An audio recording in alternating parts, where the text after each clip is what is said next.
this together. This is WURD Radio, 96.1 FM and 900 AM WURD Philadelphia. Independent Black Media. WURD TV.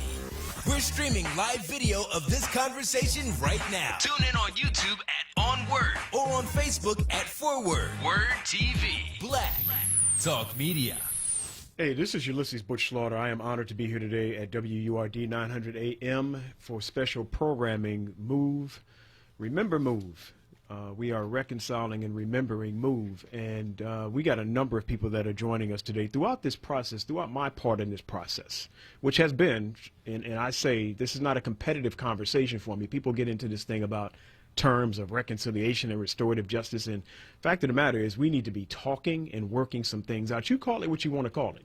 I call it reconciliation, and I call it reconciliation because it's a way of reestablishing some balance. And so we'll get to this point because I really want to tease out when people talk about justice, we're going to ask ourselves, what do we mean by that? Do we mean going back through the same channels that created the injustice in the first place? So as we're talking about restorative justice, I want to get down to the business of what are we even talking about? Reconciliation has teased out some things that we are now looking at, and we're seeing it show up in papers. We're seeing people apologize. So hang in there, everybody, as we begin to tease this stuff out. Throughout the process that I've been involved with as a reconciliation strategist here, I've had an opportunity to meet a lot of people who show up with a lot of different stories, a lot of different information. And the one thing that I find interesting is that the MOVE phenomenon, as I call it, will not go away. And it's a beautiful thing because people keep finding out about different aspects of it. And one of the persons that I've met, I believe is on the phone with us right now, is Shannon Rooney. Shannon, are you there? I am. I'm here. Hey, Shannon, how are you? Shannon, a good colleague of mine, David Brown, sent me a message one day when he learned about the work that I was involved with. And Dave said, reach out to Shannon Rooney. Shannon is researching some stuff about MOVE at Temple, and she wants to talk to you. And you and I had an opportunity to connect. Shannon, welcome to the show. Let's talk some about the research that you're involved with. Absolutely. I'm happy to be here. So I am grateful to David Brown for connecting us because he knew that as part of my dissertation work at the College of Media and Communication at Temple University, as a media scholar, I am really interested in understanding how our media has helped the public, and Philadelphia in particular, to kind of understand this story, not just when it happened in 1985, and you could obviously say going back well beyond that and before that. But over time, and specifically at anniversaries like these, how have our traditional kind of media sources helped Philadelphians understand this thing that, as you say, won't go away, kind of defies explanation? And, you know, I've learned a lot of really interesting things. So the project that I'm working on now, in addition to examining sort of the anniversary coverage in outlets like the Inquirer, the Daily News, and the Tribune, I've had the opportunity to speak to a lot of people who were involved that day and before, journalists and other people around the city. I've been lucky to talk to Mayor Good and to Michael Astor Jr. especially about, you know, what is this story? How do we tell it? How do we explain it? And how do we help Philadelphians who maybe didn't live through this or have no living memory of it? How do we help them understand what happened? So that's what I'm working on now. And so tell me, what draws you to this? Because I think the researchers that I've seen so many, dozens, if not more than 100 different theses and research papers written about this. What keeps pulling you to this story? So for me, I grew up in Clifton Heights. I was 5 when this happened, and so I don't have a particularly keen living memory of what happened on May 13th, 1985. But what I do have a memory of is growing up with this in the kind of news background of my life. I've always been a person who's been interested in the media, and it stuck out to me that this was a story that just never made sense, no matter how many times the media came back, and that's media being newspapers, TV, whatever. No matter how many times people returned to this topic, there was never a good explanation for what happened, why it happened, what was continuing to go on, you know, even well after the bombing. And so as part of my graduate school career, I've been really interested in looking at what role does the media play. And when it came time to kind of think through what would I be interested in spending years on as I write my dissertation, I thought, you know what, as a person who loves Philadelphia and is passionate about the city, and a person who's passionate about media, this was like the perfect project for me to take on. And, you know, I've now spent several years working on this, and it has not gotten any less interesting as I've been studying it. All right, so we're expecting for your colleague Richard Evans to join us. Is he with us right now? All right, Yes, Richard, I'm are you here. there? Hey, Richard, thank you for joining us. Richard, you wrote a book. Give us the title of that book. Sure. The title of the book is Move, An American Religion. An American Religion. Now, I want to tell you, we want to have you back here on Friday to talk more about this. You and Shannon as well to talk more about the work that you've been doing. What is your book about? When people talk about move as a religion, when you write about move as a religion, what do you mean? Well, unlike Shannon, I didn't grow up in Philadelphia, and I had never heard this story until I moved here around 2013. That was the first time I had ever heard of MOVE or of the MOVE bombing, and it is just this incredible, unbelievable story once you put all the pieces together. So as I started digging around into the archives at Temple University to write my dissertation a few years ago, I learned that MOVE people thought that they were a religion. In the archive, as I'm reading through these sources, I'm seeing MOVE people say, John Africa is like our Messiah, he's our prophet, he's our religious leader. They're pointing to the guidelines of John Africa and saying this is our Bible, and they're defending their own group. They're defending MOVE on the basis of a religion. They're saying things like, where are our religious liberties? Why does no one grant us the same kind of legal protection that the United States grants other kinds of religions? And so as a scholar of religion, I found this incredibly interesting, mainly because not only had I never heard of MOVE or the MOVE bombing, but once I started doing some reading into what has been written about MOVE, I realized that this has been pretty overlooked in the story of MOVE, the idea that MOVE thought they were a religion and frankly looked an awful lot like what a religion is. So the book that I wrote, mainly what I was trying to set out to do is we're trying to figure out why the MOVE bombing happened. That's the overarching question that faces this. But I wanted to step back and say, well, what was MOVE in the first place? What did MOVE people believe? What did John Africa teach? And so the book is putting that together. Here's what MOVE was as a religion. I got to read this one part because as I started to read the copy that you sent to me, this one section really caught my attention. It says that I worry that as the MOVE bombing slip into history, the urgency of this story will be lost, and the events of May 13th, 1985 will be relegated to a tragic, inexplicable episode in our nation's past. And here's the one that really gets me. What is it about this group, which never numbered more than a few dozen, that inspired the U.S. government at all three levels to spend hundreds of thousands of man-hours and millions of dollars working towards its destruction? Talk to me about this statement, please. Sure. Well, I'm not sure if I came up with a good answer to that question. I'm not sure if we will ever come up with a great answer to that question.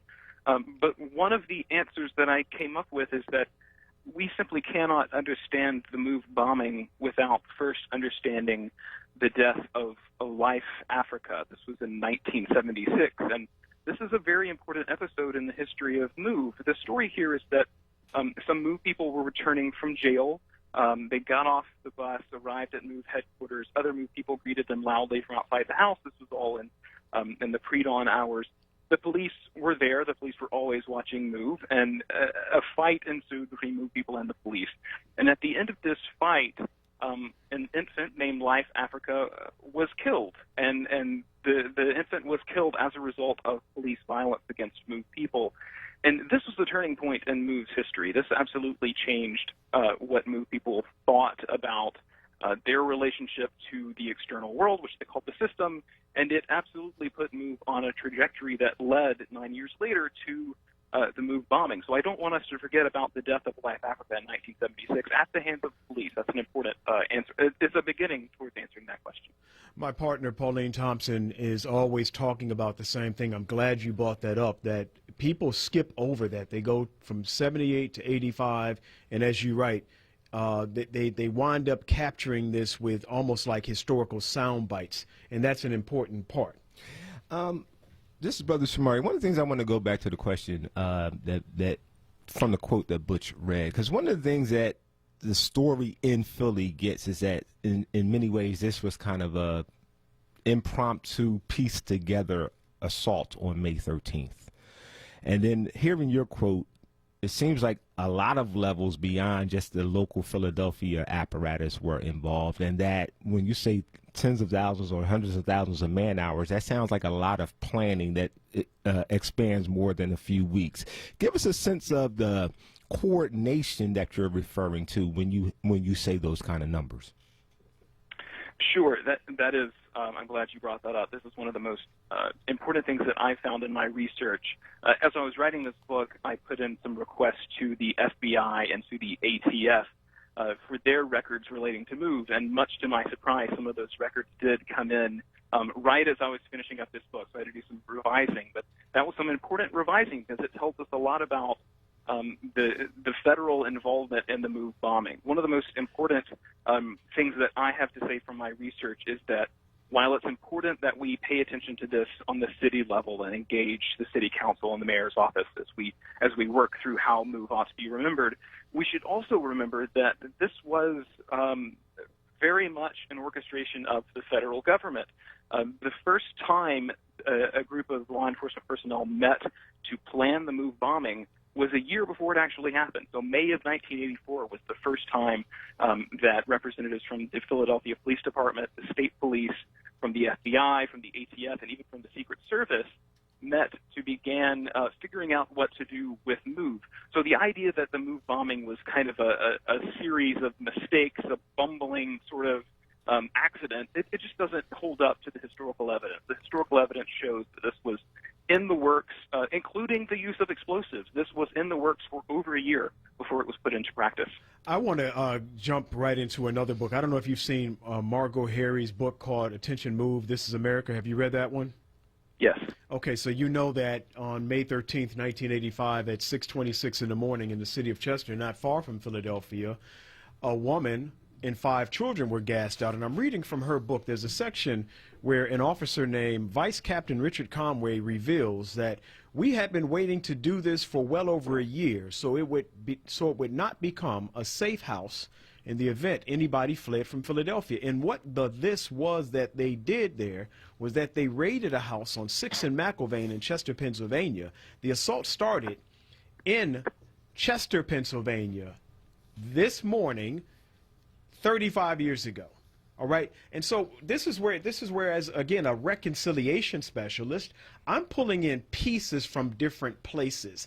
I'm concerned about getting as much information as I can, synthesizing that information. And what I find starts long before May 13th, 1985, and it expands beyond Mayor Wilson Goode. And so I'm very interested in what you found in terms of other individuals, Mr. Evans, when it comes to this. What do you think about Mayor Goode's role in this?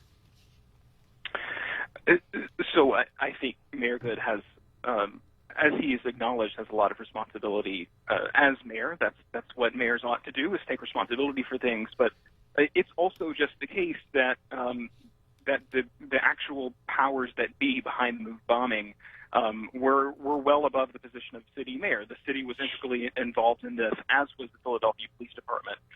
But this would not have happened without the consent and the cooperation of the Federal Bureau of Investigation and the FBI. The FBI had been investigating MOVE from almost the very beginning of the group. The earliest files I see are 1974, where the FBI began investigating MOVE. And that investigation includes surveillance, it includes intercepting mail, it includes putting wiretaps in MOVE headquarters, but it also includes infiltrating MOVE. So many of the important early figures in MOVE, we now know, were secretly working for the FBI undercover. And of course, there's a long history of this in African-American religions, but we're just now beginning to learn how deeply involved the federal law enforcement, the FBI, and the ATF especially were in MOVE and the MOVE bombing. I want to go back and bring Shannon into the conversation. I'm wondering, this question of local versus this being a big coordinated event. I'm wondering how much the way the media covers it, the way the media crafted headlines and stories plays into our ability to just focus on one particular aspect of May 13th and not really understand the totality or the comprehensive nature of it. Talk about the role of media framing and how this story focuses our attention in certain places and not other places. Sure.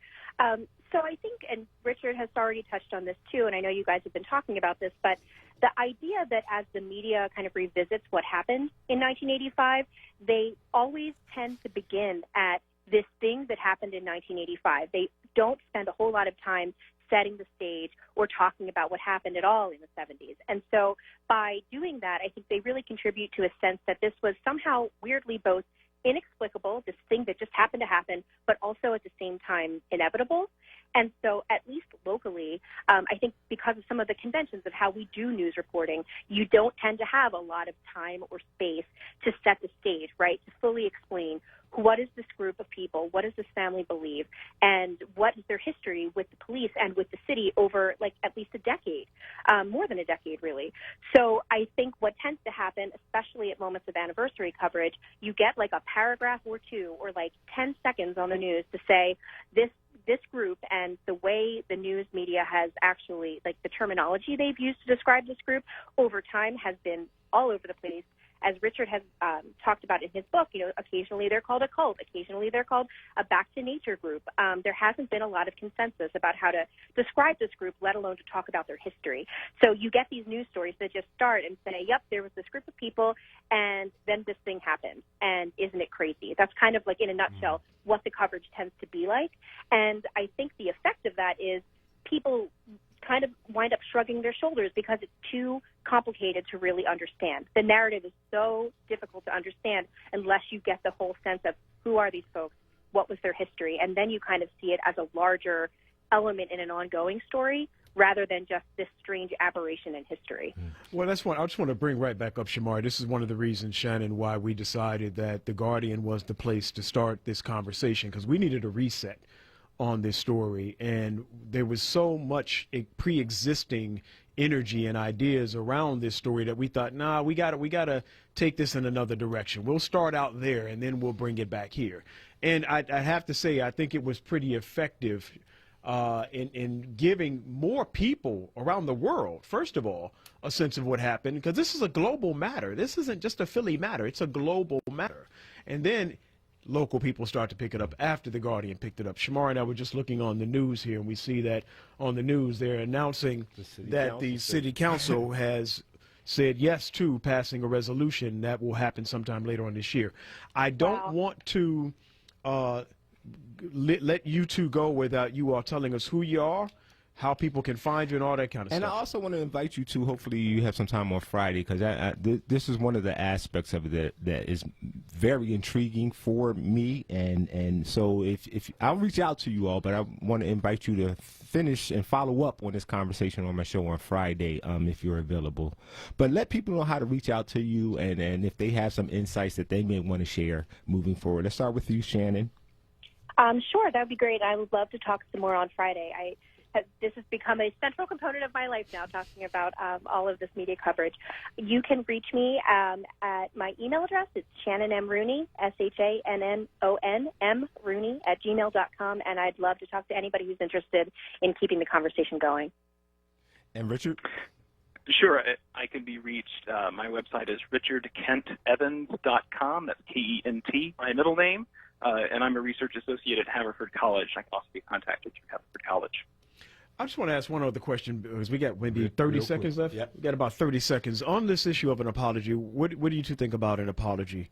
Should the city of Philadelphia issue an apology? I'm happy to kind of start. I would say, and you guys have all talked about this already, it's a great first step. And I think people are so kind of hungry for action on this front that it's a great first step.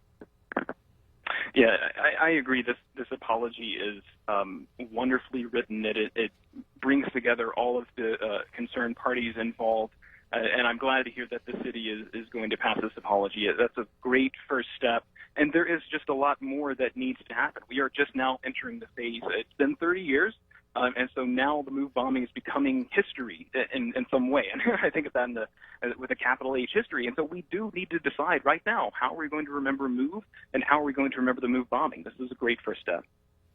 Thank you, Richard and Shannon, for joining us right here on WURD Radio Special All Day. Focus on Remember MOVE and remembering May 13th. We're coming up on a commercial break. When we come back, we'll be joined by Michael Cord and Lynn Washington as we continue our conversation. So stay tuned.